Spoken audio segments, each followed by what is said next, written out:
반갑습니다. 예배학교 마지막 5주차 강의 시간입니다. 벌써 강의 시작한 지 4주가 지나고 이제 마지막 5주차에 접어들었습니다. 시간이 참 빠른 것 같습니다. 우리가 예배학교를 시작하면서 5번에 걸쳐서 5주에 걸쳐서 강의를 해야 하는데 참 긴 시간이다라고 생각하고 시작을 했었는데 벌써 마지막 강의가 된 것 같습니다. 그동안 부족한 점도 많고 또 여러 가지로 혼란한 점도 있었는데요. 우리 성도님들께서 잘 또 따라와 주시고 또 강의에 참여해 주셔서 지금까지 잘 진행되어 온 것 같습니다. 다시 한번 감사드리고 오늘 또 마지막 우리 예배와 또 교회에 관련한 그런 상황들에 대해서 또 앞으로의 그런 미래에 우리가 예배를 어떻게 드리고 또 그 예배를 통해서 교회가 어떻게 성장할 수 있을지에 대한 부분들을 잠시 살펴보고 우리 고척교회가 앞으로 어떻게 예배를 드려야 할지 그런 이해에 대한 부분들을 오늘 생각해 보면서 마무리를 하려고 합니다. 사실 교회가 예배를 드린다는 것은 가장 첫 번째 의무이죠. 교회가 존재하는 이유이기도 하고 또 우리 고척교회가 우리 많은 성도님들과 함께 예배드리는 그 귀한 시간들을 목적으로 해서 세워졌기 때문에 교회의 가장 큰 의무이자 본질은 바로 예배의 자리라는 사실입니다. 그래서 예배와 교회는 떨어뜨려서 생각할 수 없는 거죠. 예배가 곧 교회이고 교회가 또 예배가 되는 그래서 우리가 그만큼 예배가 우리 삶 가운데 중요하고 우리의 신앙의 삶에 있어서도 가장 중요한 부분이 예배입니다. 그래서 우리 고척교회뿐만이 아니라 이 땅에 산재하여 예배드리는 모든 교회들이 어떠한 이해를 가지고 예배를 드리고 또 그 교회의 성장에 따라서 예배를 어떻게 잘 디자인하고 또 예배를 드릴 것인가에 대한 예배의 목적에 대한 부분까지도 오늘 생각해 보면서 예배와 교회, 예배와 또 교회 성장에 관한 관계에 대해서 몇 가지 말씀을 나누는 시간을 갖도록 하겠습니다. 오늘도 먼저 우리 예배자의 기도를 통해서 함께 기도함으로 예배학교를 시작하도록 하겠습니다. 제가 예배자의 기도문을 낭독해 드리겠습니다. 예배의 주관자가 되시는 하나님, 우리가 예배를 드리는 이유는 하나님의 살아계심을 찬양하기 위함입니다. 삶의 모든 순간 하나님을 예배하기 위한 저희의 존재가 결코 하나님 앞에 다른 존재로 서는 일이 없게 하여 주소서. 예배를 통하여 교회가 성장되고 하나님의 나라가 온전하게 세워지게 하소서. 예수님의 이름으로 기도드립니다. 아멘. 네, 예배는 하나님의 백성으로 살아가는 우리의 삶을 하나님께서 통치하신다는 그런 우리의 진정한 고백의 시간이지요. 그래서 우리는 그 하나님의 통치를 우리의 삶 속에서 어떤 순간이라도 인정을 해야 합니다. 그것이 좋은 상황이든 아니면 그것이 나에게 너무나 힘들고 견디기 어려운 상황 속에서라도 우리의 삶의 주관자가 되시고 통치자가 되시는 분이 하나님이심을 우리가 고백하는 것, 그것이 예배이고 그것이 예배자의 삶입니다. 그래서 우리가 하나님께서 우리의 삶을 통치하시고 주관하신다는 그러한 분명한 믿음을 갖고 살아가는 우리가 예배를 하나님께 어떻게 드려야 하고 또 예배를 어떻게 준비해야 하고 또 그 예배 가운데서 하나님께서 우리 교회를 통하여 어떻게 역사하실 것인지 오늘 생각하는 시간을 갖겠습니다. 먼저 좀 실제적인 부분이기도 합니다. 예배자로 살아가는 우리가 정작 공동체 예배를 준비하는 과정 속에서 우리의 삶의 모습은 어떻게 예배자로 그려져야 할 것인가, 또 하나님 앞에 드려져야 할 것인가, 예배를 맡은 자들, 그 예배를 맡은 자들이 삶 속에서 예배를 준비하는 모습은 어떤 모습으로 준비되어져야 하는가에 대해서 생각해 보는 시간을 갖겠습니다. 먼저 예배자의 준비. 우리는 늘 하나님 앞에 서 있는 자들이죠. 예배 시간만 하나님 앞에 모여서 예배하는 그런 예배자들이 아닙니다. 그래서 진정한 예배는 삶을 통해서 드리는 것이기 때문에 우리가 공동체 예배 가운데로 나아가기 위하여서 각자의 자리에서 준비해야 할 그런 예배 맡은 자들의 준비된 삶의 모습을 몇 가지 생각을 해보겠습니다. 첫 번째로 삶에서 찬양하지 않는 자의 기도와 찬양, 경배의 행위는 공동체의 예배 가운데서도 은혜를 누리지 못하게 된다라고 그렇게 표현이 되어 있습니다. 우리가 예배를 맡고 있는, 예배를 담당하고 있는 자는 우리 목사들, 우리 교역자들부터 시작해서 우리 평신도에 이르기까지 예배 안에서 그 순서에 맡은 순서자들이 삶의 예배를 잘 드리고 하나님 앞에 영광 올려 드리는 그런 행위들이 우리의 삶의 모습 속에서 잘 나타나져야만이 우리가 먼저 하나님 앞에 은혜를 받을 수 있고 또 공동체 예배 속에서 모인 모든 회중들을 그렇게 하나님의 은혜의 자리로 인도할 수 있는 그런 영향력을 갖게 됩니다. 그런데 예배를 맡은 자들이 우리의 삶의 모습 속에서 실제로 주님께 드려야 할 삶의 예배가 온전하게 드려지지 못한다면 우리의 많은 회중들이 오히려 시험에 들게 되는 그런 결과도 초래할 수가 있습니다. 단적인 예를 들자면 기도하시는 우리 장로님 또 안수 집사님, 권사님들이 계십니다. 우리 그러한 장로님, 안수 집사님, 우리 권사님들께서 하나님 앞에 일주일간 정말 열심히 준비하며 기도하면서 기도문을 작성해서 예배 시간에 기도를 간절하게 올리게 됩니다.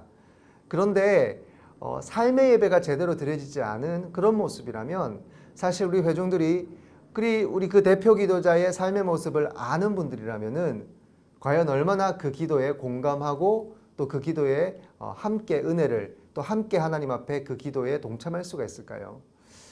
솔직히 이런 마음까지 갖습니다. 저런 기도 할 수 있어? 저 입에서 저런 기도가 나와? 지나 잘하지. 예, 이런 얘기까지 이런 마음까지 들게 되는 게 바로 삶의 예배를 온전하게 드리지 못한 자들이 기도의 자리에 섰을 때에 나타나는 그런 회중의 마음일 수도 있습니다. 여러분, 예배를 맡은 자들은 정말 전심을 다해서 예배에 드리기 위해서 공동체 예배 가운데 나아가게 하기 위해서도 삶의 예배를 온전하게 드리셔야 합니다. 그리고 그런 온전한 예배가 드리셨기 때문에 우리 장로님 그리고 안수 집사님, 우리 권사님들께서 중직자로 추대되고 또 많은 성도들의 그런 추대를 받아서 중직자의 자리에 서게 되는 것이죠. 따라서 예배를 맡은 자들로서 하나님 앞에 예배를 드리는 공적인 그 공동체 예배의 자리에서 은혜를 또 견인하고 또 많은 사람들이 함께 마음을 모을 수 있는 그런 예배 중간중간의 순서가 되기 위해서도 예배를 맡은 자들의 삶의 예배는 굉장히 중요하죠. 어쩌면 이게 진짜 예배로 하나님 앞에 나아가는 방법일 수도 있습니다. 그러니 예배를 맡은 자들은 삶의 예배를 정말 하나님 앞에 온전히 드려야 한다라는 마음가짐으로 준비를 하셨으면 좋겠어요. 그래서 오늘은 그 예배를 맡은 자들이 중간중간 그 순서를 어떤 식으로 어떤 의미로 받아들이고 준비를 해야 하는 것인가에 대해서 짧게 한번 말씀을 드리겠습니다. 예배 순서를 담당한 자들에 대한 당부라고 제가 말씀을 드렸습니다. 가장 먼저 대표 기도죠. 대표 기도를 맡으시는 분들은 그 기도의 한 구절 한 구절, 그 기도의 한 소절 한 소절의 그 내용에 따라서 많은 사람들의 어떤 공감과 또 감정 그리고 그런 은혜를 불러일으키는 그런 자리입니다. 그래서 정말 우리 평신도 성도 여러분들의 예배에 참여하는 어떻게 보면은 진짜 꽃과 같은 순간이라고 할 수 있죠. 그래서 예배 시간에 공예배 시간에 대표 기도는 아무나 세우질 않죠. 그만큼 삶의 예배를 온전하게 드리시고 또 많은 사람들이 그렇게 저분의 기도를 나의 마음을 담아서 함께 드릴 수 있다는 그런 공감을 사실 수 있는 분들이 자리에 서게 됩니다. 그래서 대부분 우리 중직자들이 그 대표 기도의 자리에 서게 되죠. 따라서 대표 기도를 맡으신 분들은 삶의 자리에서 예배 열심히 잘 드리시고 특별히 준비를 철저하게 해주셔야 합니다. 왜냐하면 내 개인의 기도를 하나님께 드리는 자리가 절대 아닙니다. 예배를 위한 기도이고 또 공동체를 위한 기도라는 그 인식을 분명히 하시고 내 자신의 사견, 내 자신의 어떤 극단적인 신학적 그런 사고라든가 아니면 뭐 정치적인 견해라든가 이런 부분들이 우리의 기도에 들어가서는 안 되는 것이죠. 대표 기도입니다. 그 공동체 안에 예배를 드리기 위해 나온 모든 사람들을 대표해서 하나님 앞에 올려드리는 기도라면 그 대표 기도의 자리에 그 공동체 예배의 자리에는 정말 다양한 생각과 다양한 문화와 또 다양한 사고를 갖고 있는 분들이 함께 앉아서 예배를 드리는 자리이기 때문에 편향된 생각을 가지고 하나님 앞에 기도를 드리는 것은 크게 잘못된 기도라고 할 수가 있죠. 따라서 내 자신의 판단과 내 자신의 어떤 주관을 가지고 기도를 해서는 안 되겠습니다. 자칫 많은 사람들이 상처를 받을 수 있는 그런 기도가 될 수 있기 때문에 철저하게 예배를 위한 기도, 우리 온 성도를 위한 공동체를 위한 기도, 특별히 그 예배를 집중할 수 있는 그 예배를 위한 기도에 초점을 맞추시고 포커스를 맞춰서 기도문을 작성해 주셔야 합니다. 그리고 우리 많은 대표 기도하시는 분들께서 기도문을 보고 기도하는 거에 대해서 굉장히 좀 꺼려하시고 또 오히려 기도문을 들고 기도하면 준비가 안 됐다고 생각하시는 분들이 계실 수도 있습니다. 혹 또 기도문을 보고 기도하는 것이 저 사람은 기도 많이 안 해서 익숙하지 않아서 저렇구나라는 그런 생각을 하고 있다라는 인식을 하고 계신 분들도 계신 것 같아요.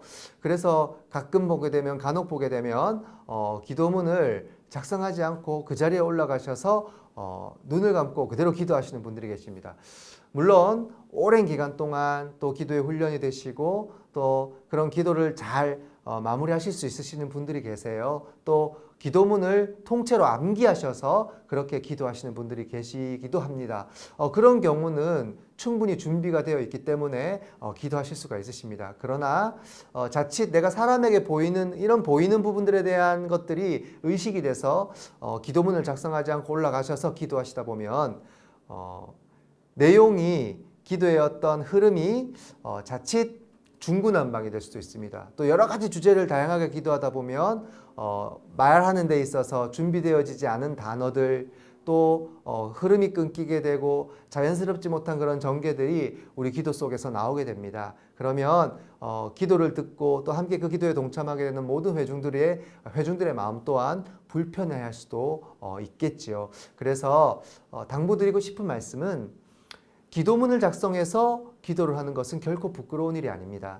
내가 하나님 앞에 잘 준비한 이 기도문, 그 기도문 한 장이 어떻게 보면 나의 마음을 다 담아 있는 기도 자체라고 할 수가 있겠죠. 그래서 그 기도문을 잘 준비해서 많은 회중들 앞에서 실수하지 않고 정확하게 또박또박 잘 그런 속도 조절을 잘 하셔서 기도를 해주시면 오히려 그 기도가 많은 사람들에게 준비되어 있는 기도구나. 정말 정성스럽게 기도를 준비했구나. 내용 하나하나, 구절 하나하나가 정말 내 마음에 와닿는 기도이구나. 라는 그런 은혜의 시간을 나눌 수가 있게 됩니다. 그래서 기도문을 작성하는 것에 대해서 부끄러워하지 마시고 오히려 잘 준비된 기도문이 더 큰 은혜의 기도의 자리가 될 수 있다고 생각하시고 기도문을 잘 작성하시기를 바라요. 그래서 하나님께 정말 진심이 상달되어지고 우리 온 회중들이 공감하고 함께 나아갈 수 있는 그런 기도를 하실 수 있는 대표 기도자 분들이 되셨으면 좋겠습니다.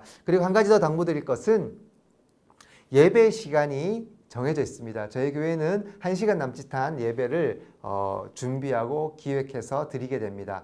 그렇다면 우리 대표 기도가 너무 길어지게 되면 예배 시간에 어떤 지장을 받게 되죠. 제가 예전에 저희 어머니께 이런 이야기 들은 적이 있어요. 한 장로님께서 예배 시간에 대표 기도를 하시는데 대표 기도 시간을 40분을 하셨다고 하신 얘기를 들은 적이 있습니다.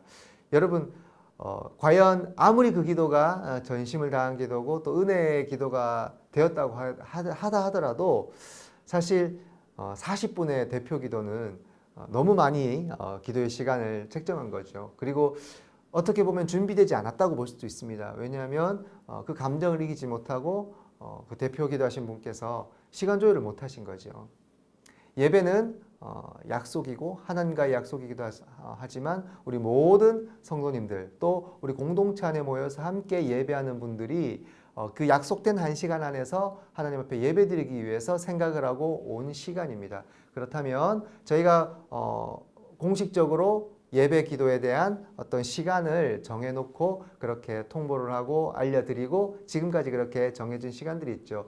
보통은 제가 3분에서 5분 정도라고 알고 있어요. 그 시간 안에서 최대한 정말 모든 예배 기도의 제목들과 그런 것들을 다 잘 담아서 하나님 앞에 예배드릴 수 있는 기도할 수 있는 그런 마음을 시간을 지켜주시면 감사하겠습니다. 그래서 예배 시간에 맞게끔 그렇게 기도를 잘 준비해서 해주시면 좋겠고요.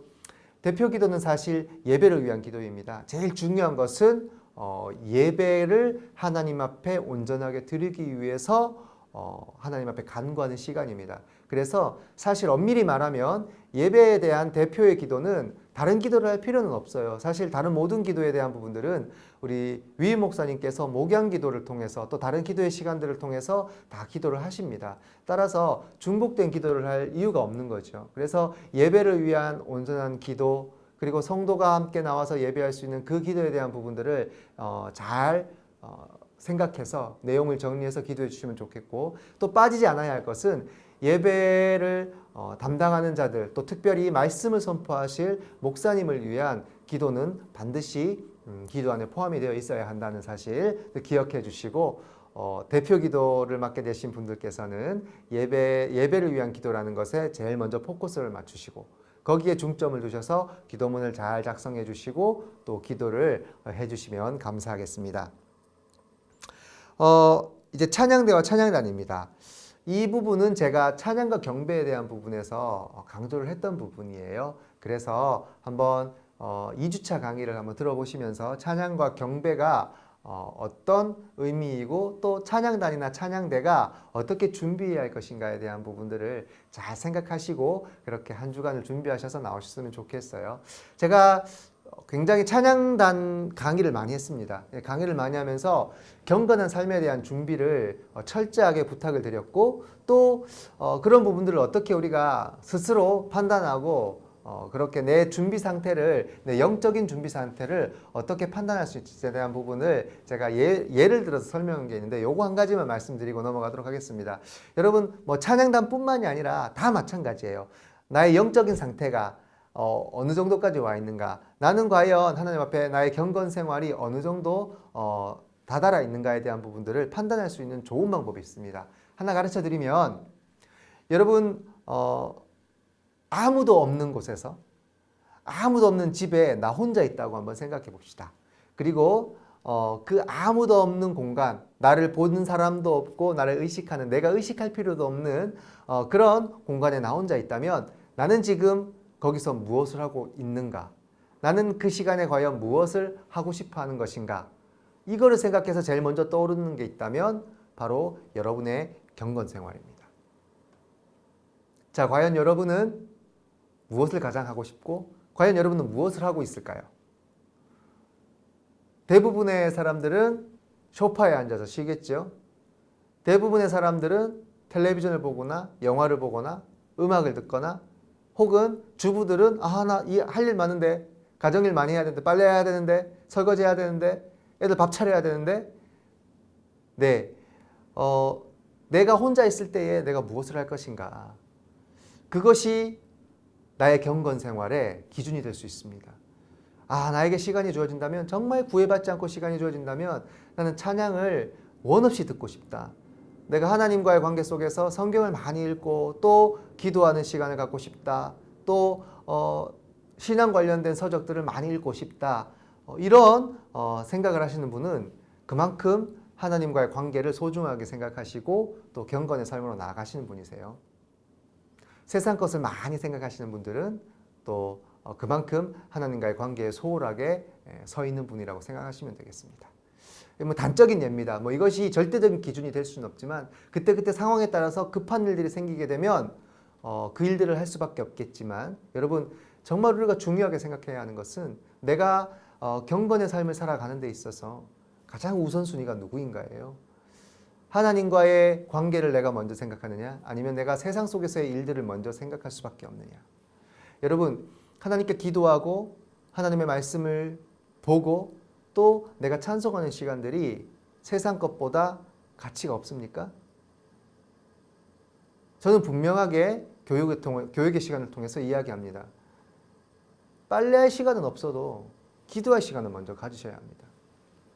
하나님, 제가 빨래 다 하고요, 설거지 다 하고요, 그리고 일 좀 할 것 좀 볼 일 좀 다 보고 기도하겠습니다. 여러분, 하나님은 구걸받는 분이 아니시잖아요.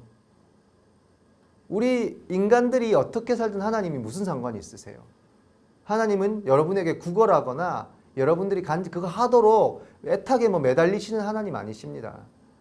하나님은 마땅히 찬양받으셔야 할 하나님이시고 높임을 받으셔야 할 하나님이신데 우리는 그 일들을 먼저 하지 않고 세상의 것들에 먼저 가치를 두고 그것들을 먼저 해야 하고 그 다음에 하나님의 일을 생각하는 거예요. 여러분 기도하고 말씀 보고 찬송 부르는 이 시간들이 결코 뒤로 물러나야 할 시간들이 아님을 얘기하는 겁니다. 먼저 기도하고 먼저 말씀 보는 시간을 정하고 그 시간 뒤에 나의 일들을 행해야 하는 것들. 그것이 세상의 일들이 시간이 딱 정해져 있기 때문에 힘들다면 내가 잠자는 시간을 줄여서라도 하나님과의 관계를 먼저 갖고 그 일들을 하는 모습들을 나 스스로 정해서 그것을 해나갈 때에 비로소 나의 경건 생활은 나의 삶의 예배는 드려지기 시작하는 거라는 것. 여러분들 기억하시고 한번 그 일들에 먼저 초점을 맞춰 보십시오. 그러면 하나님께서 이 세상의 일들까지도 형통케 해주시는 놀라운 은혜를 분명히 반드시 여러분의 삶 가운데 이루어 주실 것입니다.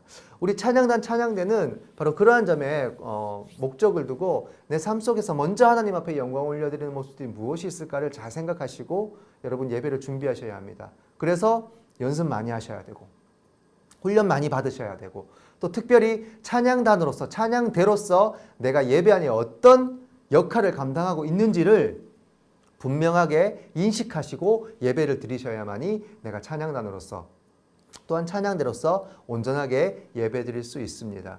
내가 서 있는 그 위치가 어떤 위치인지도 모르고 예배를 드리지 마시고 잘 아시고 이해를 하시고 그렇게 예배할 수 있는 우리 찬양대와 찬양단의 모습이 되었으면 좋겠습니다. 또 한 가지 한 분야가 있어요. 우리 방송 또 음향 담당하시는 분들입니다. 저는 이분들에게 참 늘 감사하고 또 너무나 또 존경하는 분들이기도 합니다. 왜냐하면 보이지 않는 곳이잖아요. 그리고 잘해도 욕먹고 잘못하면 더 많이 욕먹는, 잘해야 아무 일 없이 아무 사고 없이 예배가 드려지는 것이기 때문에 그냥 그거는 당연한 거라고 생각해서 사람들은 그 노고와 헌신에 대해서 특별하게 감사하는 마음을 갖고 있지 않습니다. 사실 그래요.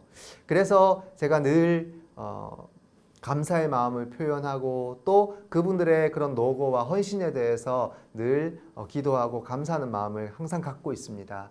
그래서 방송, 음향, 보이지 않는 부분에서 수고하고 헌신하시는 이분들의 노력이 있기 때문에 우리의 예배가 자연스럽게 또 끊이지 아니하고 또 불편해하지 아니하고 예배를 잘 드릴 수 있다는 사실을 기억하시고 앞으로 여러분들 방송과 음향을 담당하시는 분들에게는 한마디를 던지시더라도 수고하십니다. 참 고생하십니다. 그렇게 이야기해 주시고 또 용기를 북돋아 주시고 힘을 주시면 더 힘을 얻고 그 봉사와 그 사역에 보람을 느끼고 하실 수 있을 것 같아요. 물론 우리의 칭찬이 원동력이 된다 그 말씀을 드리는 건 아닙니다. 물론 그분들의 신앙과 그분들의 어떤 헌신의 삶이 하나님을 향해 있는 것이기 때문에 가능한 봉사이긴 합니다. 그러나 우리가 그 수고와 헌신에 대해서 좀 더 배려해주고 좀 더 힘을 주어 북돋아주는 그러한 이야기를 해드린다면 더 많은 기쁨과 더 많은 보람을 느낄 수 있지 않을까 그렇게 생각해 봅니다. 그래서 방송, 음향, 헌신하시는 분들에 대해서도 여러분들 잘 그렇게 이해해 주시면 좋겠고 또 이 부분을 담당하고 있는 우리 봉사자분들도 찬양단과 찬양대와처럼 마찬가지예요. 하나님께 영광 올려드리는 비록 보이지 않는 곳에서 아무도 알아주지 못한 자리에서 내가 헌신하지만 내 이 손길 하나가 나의 이 관심과 나의 이 기술 하나하나가 예배로 이어진다는 것을 생각한다면 얼마나 중요한 자리입니까? 그러면 나도 이 방송의 분야에서 이 음향의 분야에서 뒤처지지 않도록 그런 기술들과 그런 스킬들을 잘 연마하셔야겠죠. 공부하시고 훈련하셔서 예배를 더 하나님 앞에 아름답게 드릴 수 있도록 방송이면 또 더 좋은 화면과 화질과 또 구도와 이런 여러 가지 것들을 하나님 앞에 우리 회중들이 참 좋은 모습으로 집중할 수 있도록 그렇게 방송에 임해 주시면 좋고, 또 음향을 담당하시는 분께서도 우리 찬양단과 찬양대가 하나님 앞에 예배드리고 또 찬양 드릴 때에 아름다운 그런 소리들이 나오기 위해서는 진짜 이 음향이 굉장히 중요해요. 이 음향을 잘 컨트롤해서 잡아 주셔야만이 하나님 앞에 영광 올려드리는 데에 방해가 되지 않게 되지요. 그런 의미에서 여러분, 지금 이 시대는 더 중요한 것 같아요. 왜냐하면 우리가 비대면으로 예배를 드리죠. 그래서 우리 유튜브를 통해서 방송이 나아가고 또 여러 가지 영상들을 통해서 많은 사람들에게 외부로 노출이 됩니다. 그러면 우리 고척교회의 방송의 수준과 또 고척교회 찬양단과 찬양대의 어떤 그런 찬양의 수준들이 방송을 통해서 세상 밖으로 많이 보여지게 되는 상황입니다. 사실 실황도 중요하지만 이제는 이런 방송에 대한 부분들이 더 중요한 시대가 되었다고 봐도 과언이 아니죠. 그래서 음향이 어떻게 밖으로 나아가는지, 방송 화면이 어떻게 나아가는지, 우리는 어떤 그런 스틸컷 같은 것들, 예배 시간에 대기되어 있는 그런 영상의 모습들이 잘 준비되어져 있는가, 이런 썸네일 같은 그런 부분들을 어떻게 준비하고 있는가, 이것들을 많은 사람들이 바라보기 때문에 우리 고척교회의 방송부의 수준이고 음향부의 수준입니다. 또 찬양단과 찬양대의 수준이 우리 방송과 음향에 달려 있어요. 아무리 좋은 목소리로 아무리 좋은 연주를 해도요, 음향이 따라주지 못하고 받쳐주지 못하면 정말 듣기 힘들거든요. 네, 그래서 좋은 음향과 좋은 찬양대와 좋은 예배의 어떤 그런 조화가 아름답게 이루어질 때에 하나님께 더 큰 영광을 올려드릴 수도 있고, 또 예배를 온라인으로 통해서 참여하는 분들에게 불편을 드리지 않는 것, 그 마음 가운데 집중해서 하나님 앞에 나아갈 수 있는, 방해하지 않는 그런 방송과 음향 사역이 되었으면 좋겠습니다. 예배에 있어서 참 보이지 않지만 너무나 중요한 부분을 차지하고 있는 우리 방송과 음향 팀들, 수고 많이 하시고 또 노력 많이 하시고 헌신하시는 것을 알고 있습니다. 앞으로도 그런 수고와 헌신, 그런 노력들이 빗바래지 아니할 수 있도록 스스로 잘 또 준비하시고 훈련하실 수 있는 그런 시간들로 삶의 예배를 준비하셨으면 좋겠어요. 또 교회 곳곳에 보이지 않는 예배를 준비하는 많은 손길들이 계십니다. 강당 꽃꽂이, 또 물 한 컵 떠놓는 그런 수고, 또 성도님들을 잘 맞이하기 위한 또 새가족부들, 또 이런 청소를 하시는 우리 담당하시는 분들, 정말 예배당 안에서 일어나는 모든 사역들은 그 예배 한 시간을 위해서 온 포커스를 집중해서 거기에 저희의 사역이 이루어지는 것이기 때문에 각자의 자리에서 중요하지 않은 자리가 하나도 없죠. 그래서 그 일들을 잘 감당하시기 위해서라도 내가 삶 속에서 예배드리고 또 예배를 준비하는 모든 과정들이 하나님께 전심을 다해서 드려지는 그런 준비되어져 있는 예배로 나아가는 것, 그 준비되어 있는 자의 예배를 하나님께서는 기뻐하시고, 또 준비된 만큼 우리 가운데도 더 큰 은혜가 예배 자리에서 있을 줄로 압니다. 그러니 예배를 준비하는 우리 예배를 맡으신 분들, 또 예배를 준비하는 모든 손길들이 한 마음으로 한 뜻으로 그렇게 잘 준비되어져서 예배드릴 수 있는 저희 교회 예배가 되기를 바랍니다. 성경은 이렇게 예배를 담당하고 맡은 자들에 대해서 사실 정확하게 기록하고 있어요.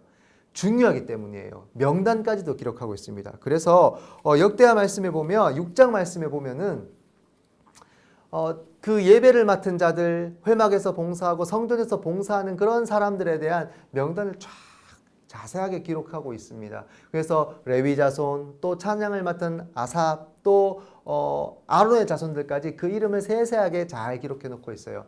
얼마나 예배가 중요하면 성경에 그 이름들을 잘 기록해 놓고 그 예배를 맡은 자들을 부각시켰을까요? 그러니 예배를 맡은 자들은 얼마나 중요한 위치에서 예배를 준비하고 또 예배를 드려야 하는지, 삶의 예배를 드려야 하는지 잘 기억하시고 그렇게 예배를 준비했으면 좋겠습니다.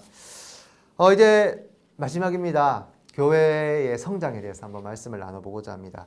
이제 이 부분은 우리가 예배와 또 교회 성장에 대한 부분을 연관시키면서 말씀을 드릴 거고요. 그 전에 앞서서 우리 교회 성장에 대해서 먼저 잠깐 말씀을 드렸으면 좋겠습니다. 여러분, 교회 성장이라고 하면 당장 생각하시는 게 교인의 수지요.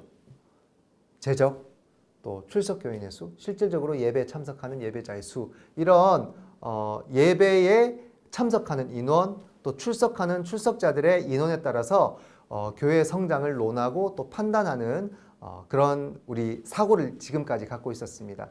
사실 그게 올바르지 않다는 것을 잘 알고 있었지만 실질적으로 우리가 생각하고 판단하는 그런 기준이 바로 교회 성장의 의미를 출석 교인의 수에 두고 있는 그런 사고들이 지금까지 팽배해 있었습니다.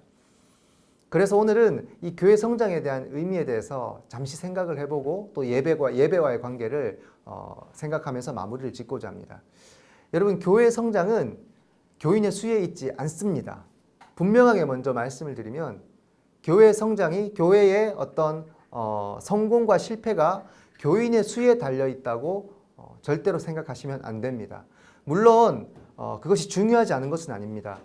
교회가 그만큼 성장하고 또 교인의 수가 많아져야지만이 교회가 감당할 수 있는 그런 일들, 그런 영역들을 더 많은 범위, 또 많은 사람들이 함께 그렇게 일할 수 있기 때문에 교회의 성장에 있어서 교인의 수가 늘어나는 것은 좋은 일이고 또 우리가 그 일을 위해서 또 힘쓰기도 합니다. 이것이 나쁘다고 말씀드리는 것은 아닙니다. 그러나 적은 교회라고 해서 그러면 교회 성장에 실패했다고 우리가 말해야 할까요? 그렇지 않죠. 적은 교회는 적은 교회대로 또 대형 교회는 대형 교회대로 그 교회에 맞게끔 해야 할 사명들이 이 땅 가운데 있습니다. 그래서 교회의 성장을 그렇게 우리가 판단하고 그렇게 결정지어서는 안 된다는 것을 말씀드리고 있습니다.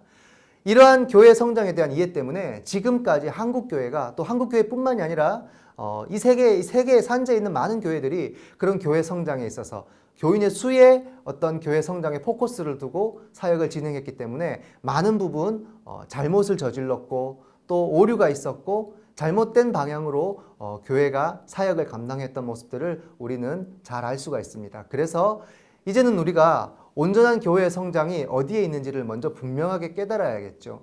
여러분, 온전한 교회의 성장은 온전한 성도를 통해서 이루어집니다.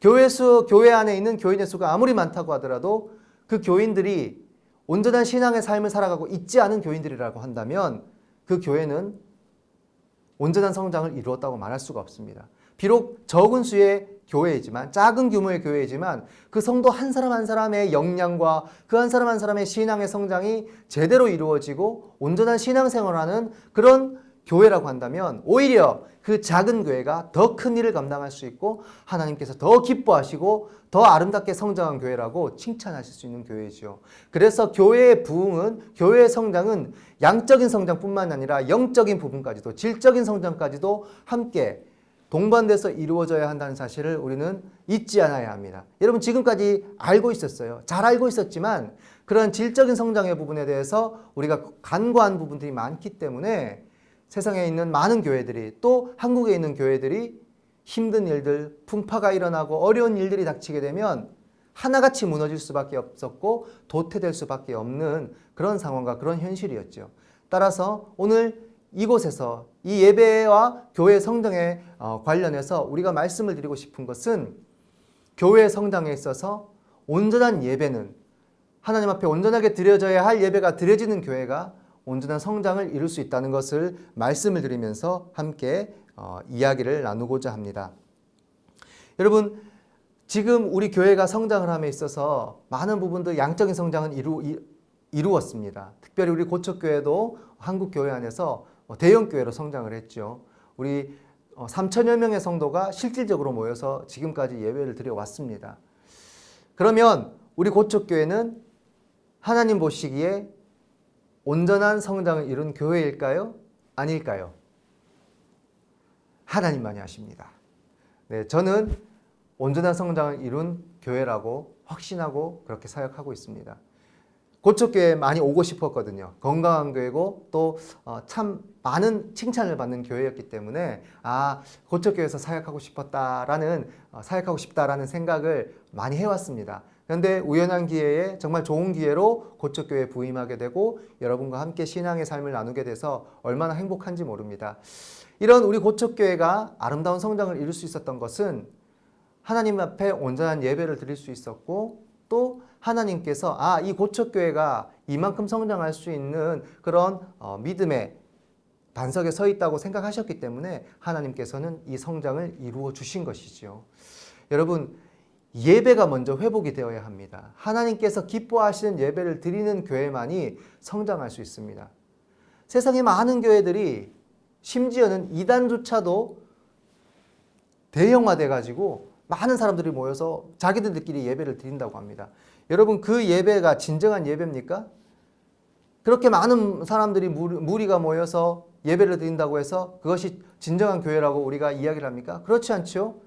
그들의 신학이 잘못됐고 그들의 신앙이 잘못되었고 올바르지 못한 교리로 그들이 함께 모여서 예배하는 그 교회는 우리가 교회로 인정하지 않습니다. 이단이라고 얘기하고 사입이라고 이야기합니다. 그러한 예배는 예배도 아니고 그러한 교회는 온전한 성장을 이룬 교회라고도 말할 수가 없지요. 온전한 교회는 온전한 예배를 드리는 교회가 교회입니다. 예배가 먼저 회복되어질 때에, 예배가 먼저 하나님 앞에 아름답게 드려질 때에 그 교회는 진정한 교회로서의 가치를 바로 세울 수가 있는 교회가 됩니다. 문제가 있으면 그 문제에 대한 원인을 먼저 찾고 해결해야지만이 온전하게 설 수 있죠. 만약에 우리의 예배가 뭔가 하나님 앞에 온전하지 못하다고 생각된다면 우리는 기도하는 가운데 서로 모여서 논의하고 토론해서 예배를 먼저 온전하게 세워 나아가고 그 예배가 잘 드려져야지, 그 예배가 온전해져야지 교회가 온전할 수 있다는 사실을 여러분들 기억하시고, 우리 고척교회가 앞으로 지금까지 예배 잘 드려왔습니다. 하나님 앞에 아름다운 예배를 드렸어요. 하지만 우리 안에 어떤 또 잘못된 예배가 있지는 않았는가. 나중에 잠시 뒤에 말씀을 드려보겠지만 우리 안에 먼저 세속적인 예배 혹은 인간 중심이 된 예배가 있지는 않은가를 한번 돌아봐야 될 시기가 아닌가 생각을 합니다. 여러분, 코로나가 괜히 생긴 게 아니라고 제가 말씀을 드렸죠.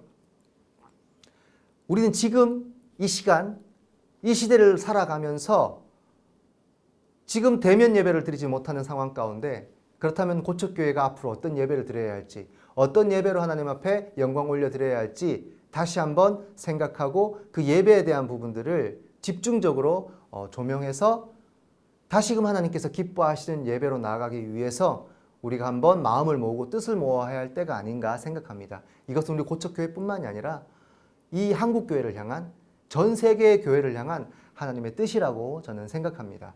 그래서 예배를 먼저 회복할 수 있는, 하나님 앞에 철저하게 하나님 중심이 될 수 있는 예배를 드려야지만이 교회가 성장할 수 있다는 것, 교회 성장을 떠나서 교회가 교회될 수 있다는 것, 그것을 기억하시고 우리가 나아갔으면 좋겠어요. 그래서 제가 1번에 예배 회복이라고 기록을 했습니다.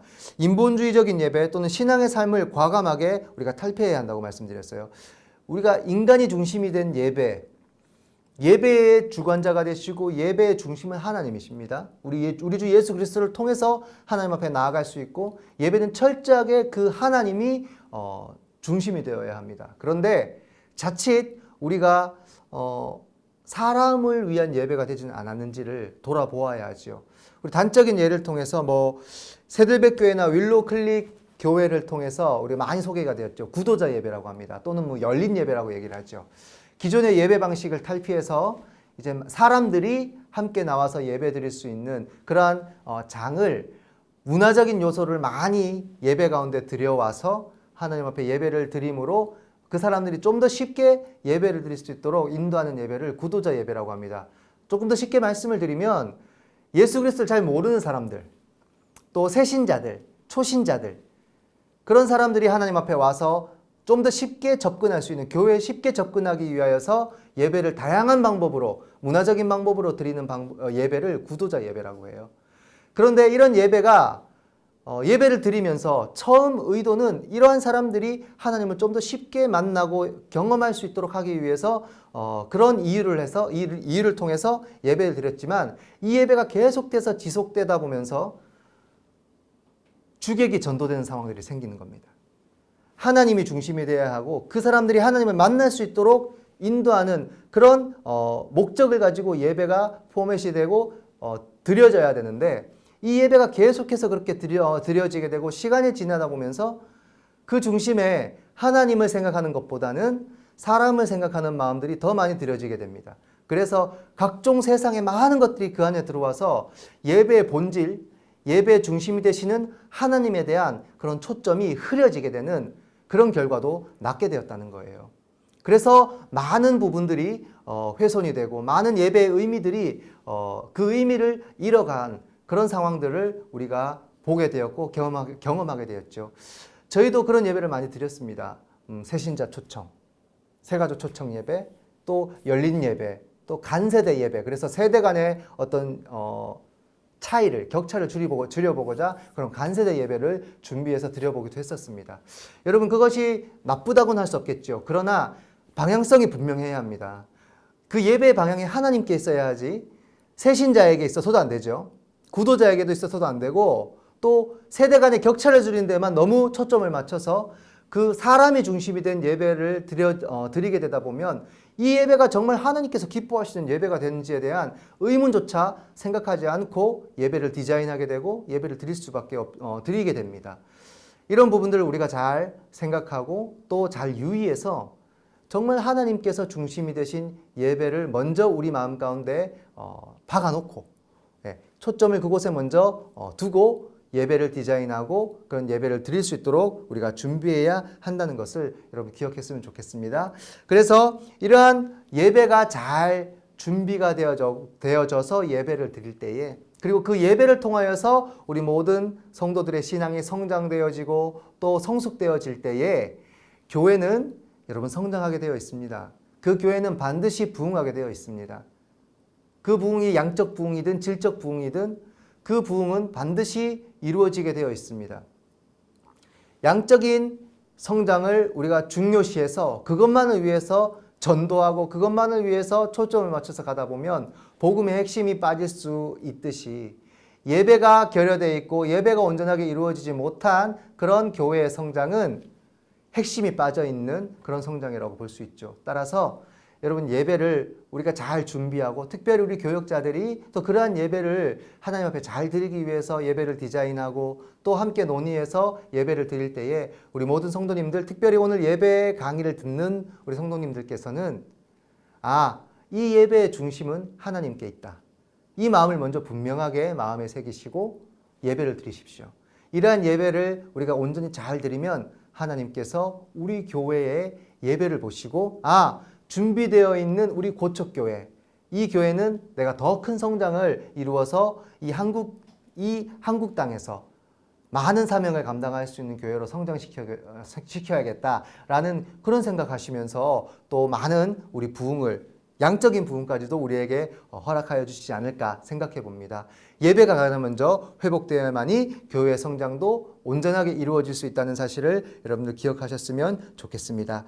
그래서 목적을 분명히 한 예배, 그리고 예배의 중심이, 예배의 주관자가 누구이신지에 대한 인식을 분명히 하고 드리는 예배, 그리고 그 예배 가운데 하나님께서는 교회의 성장을 이루어 주시고 그 교회가 교회로서 온전한 가치를 가질 수 있다는 것을 기억하시고 그것이 하나님의 뜻에 있다는 것을 기억하시고 여러분들 예배로 나가시기를 바랍니다. 이제 마무리하도록 하겠습니다. 지난 5주간 우리가 예배에 대해서 생각했고 또 어떻게 예배를 드려야 하며 우리가 어떻게 예배를 준비해야 하며 또 삶의 예배를 통해서 하나님께 영광 올려 드려야 하고 또 교회의 성장이 교회의 참된 의미가 온전한 예배에 있다는 것, 그것을 우리가 오늘까지 5주에 걸쳐서 여러분과 함께 말씀을 나누어 보았습니다. 여러분, 고척교회 예배는 하나님께서 기뻐하시는 예배인 줄로 믿습니다. 예배의 순서를 제가 설명하면서 여러분 지난번에 말씀을 드렸죠. 예배 순서와 의미에 대해서 여러분들에게 말씀을 드렸습니다.